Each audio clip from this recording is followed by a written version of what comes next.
Boris et je suis Community Manager.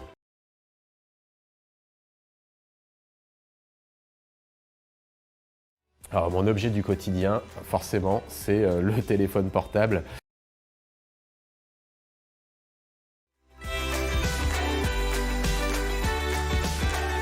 Alors mon job de Community Manager, c'est de m'occuper des réseaux sociaux, c'est-à-dire de traduire les différents messages que l'on souhaite donner au public sur les réseaux sociaux que sont Facebook, Instagram, Twitter, LinkedIn. Ce que j'aime, c'est le fait de pouvoir me retrouver avec des interlocuteurs très différents tous les jours. Je me retrouve à faire des prises de vue à l'extérieur, à faire des interviews.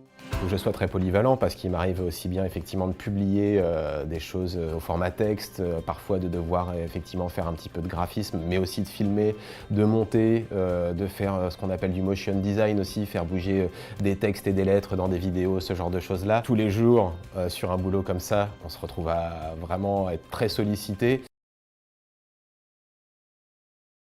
Je viens d'un BTS de communication des entreprises, qui à l'heure actuelle ne doit plus du tout s'appeler comme ça, je pense. J'ai fait ça quand j'avais une vingtaine d'années, juste après mon bac. J'ai passé une quinzaine d'années à travailler en tant que chargé de communication dans la musique. Et depuis mon arrivée ici, c'est uniquement ça, le community management, parce que à la région, il y a fort à faire sur cette question. Les gens qui travaillent aujourd'hui en tant que community manager, c'est les compétences qui sont beaucoup plus importantes finalement que le diplôme en lui-même, qui parfois n'existe pas la plupart du temps. Donc c'est assez ouvert finalement. L'idée, c'est d'avoir les compétences et je pense qu'on peut prétendre au poste en général.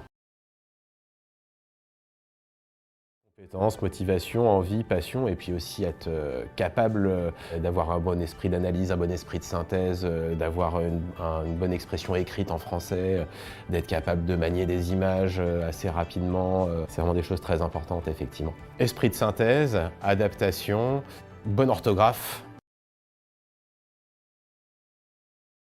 Une grande qualité d'écoute et de synthèse parce qu'en fait, on se retrouve très souvent à devoir donner des messages, à devoir traduire et je dirais vulgariser des messages qui proviennent de nos collègues et des différents services de notre structure.